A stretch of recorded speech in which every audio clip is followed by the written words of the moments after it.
Shalom, selamat pagi Bapak Ibu serta saudara yang dikasihi oleh Tuhan.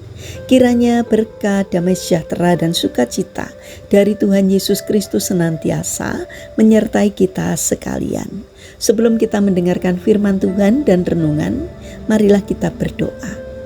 Tuhan Allah Bapa yang Maha Baik, kami sungguh bersyukur atas kebaikan dan kemurahan-Mu, karena Engkau Tuhan yang selalu melindungi dan memberikan pertolongan dalam kehidupan kami. Jika saat ini kami akan mendengarkan firman-Mu, kami memohon Tuhan mengurapi kami dengan Roh Kudus-Mu agar kami dapat mengerti dan memahami apa yang Tuhan sampaikan kepada kami. Dan biarlah firman-Mu selalu membimbing kami di dalam kami menjalani kehidupan ini. Mampukan kami untuk mentaati firman-Mu ya Tuhan. Di dalam nama Tuhan Yesus Kristus kami memohon dan berdoa. Amin. Bapak Ibu serta saudara yang terkasih, bacaan firman Tuhan saat ini diambil dari TB2 Injil Lukas pasal 24 ayat 16. Demikianlah sabda Tuhan. Namun ada sesuatu yang menghalangi mata mereka sehingga mereka tidak dapat mengenal Dia. Tema renungan saat ini adalah saat mata tertutup, Tuhan tetap dekat. Bapak Ibu serta saudara yang terkasih, kisah dua murid di jalan Emmaus dari Lukas 24 ayat 13 sampai 35 adalah gambaran yang sangat dekat dengan kehidupan kita. Mereka berjalan sambil diliputi kesedihan, kebingungan, dan kehilangan harapan setelah kematian Tuhan Yesus.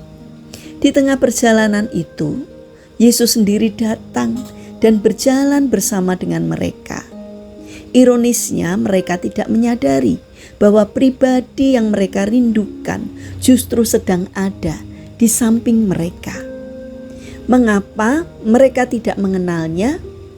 Alkitab mengatakan bahwa ada sesuatu yang menghalangi mata mereka, bukan karena Yesus berubah, melainkan karena kondisi hati dan pikiran mereka yang dipenuhi dengan kesedihan dan kekecewaan.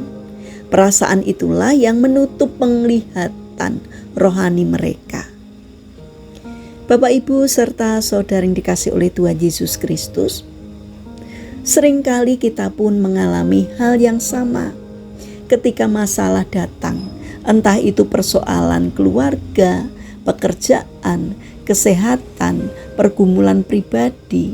Kita merasa Tuhan jauh. Kita berdoa, tetapi seolah tidak ada jawaban. Kita berharap, tetapi kenyataan tidak sesuai dengan keinginan. Tanpa disadari, hati kita menjadi penuh dengan kekhawatiran dan kekecewaan, sehingga kita tidak lagi peka melihat karya Tuhan. Padahal Tuhan tidak pernah meninggalkan kita. Dia tetap berjalan bersama kita, bahkan di saat kita merasa paling sendirian.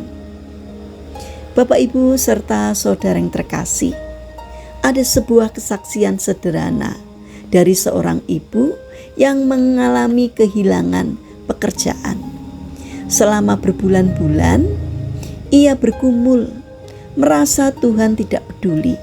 Namun, dalam masa sulit itu, ia mulai melihat hal-hal kecil. Tetangga yang memberi makanan, anaknya yang semakin perhatian, dan kesempatan untuk lebih dekat dengan keluarga.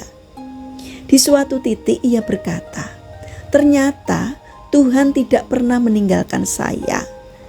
Saya saja yang terlalu fokus pada masalah, sehingga tidak melihat kehadirannya. Kesaksian ini mengingatkan kepada kita bahwa seringkali penghalang itu bukan keadaan di luar, tetapi cara kita memandang keadaan tersebut. Jarak juga mempengaruhi cara kita melihat Tuhan. Ketika kita menjauh darinya, jarang berdoa, tidak membaca firman, atau mengandalkan kekuatan sendiri, Tuhan terasa kecil dan jauh. Sebaliknya ketika kita mendekat, kita mulai melihat bahwa Tuhan jauh lebih besar daripada masalah kita. Dua murid di Emmaus akhirnya mengenal Yesus ketika dia memecahkan roti. Pada saat itu mata mereka terbuka. Ini menunjukkan bahwa ketika kita memberi ruang bagi Tuhan dalam hidup kita melalui firman, doa, dan persekutuan, mata rohani kita akan dipulihkan. Bapak, Ibu, serta saudara yang terkasih, hari ini mungkin kita sedang berjalan dalam jalan Emmaus. Kita sendiri jalan yang penuh tanda tanya dan kesedihan. Namun ingatlah, Tuhan sedang berjalan bersama dengan kita. Dia tidak pernah meninggalkan kita. Mari kita belajar untuk tidak hanya fokus pada masalah, tetapi juga membuka hati untuk melihat kehadiran Tuhan di setiap langkah kehidupan kita. Saat mata kita terbuka, kita akan menyadari bahwa selama ini Tuhan selalu ada, dekat, setia, dan penuh kasih. Mari kita berdoa. Tuhan Yesus yang penuh kasih, saat ini kami diliputi masalah dan beban hidup. Bukalah mata hati kami agar kami dapat melihat kehadiran-Mu. Ajarlah kami untuk tetap percaya bahwa Engkau selalu berjalan bersama dengan kami. Bapa yang Maha Baik, saat ini kami berdoa untuk bangsa dan negara kami. Berikanlah hikmat kebijaksanaan-Mu kepada para pemimpin bangsa kami. Kiranya apapun yang mereka lakukan, yang mereka kerjakan, seturut dengan pimpinan Tuhan.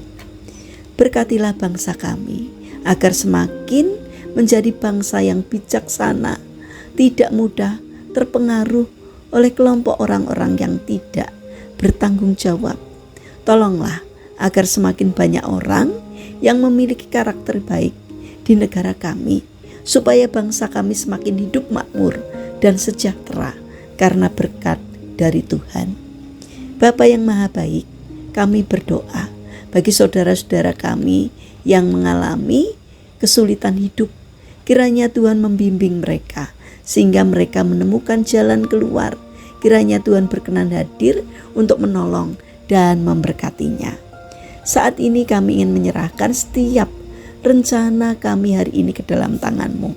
Sertai dan berkati apapun yang boleh kami kerjakan, supaya dapat mendatangkan berkat dan sukacita, tidak hanya bagi diri kami, namun juga bagi setiap orang yang kami jumpai hari ini. Kami berdoa bagi mereka yang mengalami lemah fisik atau sakit.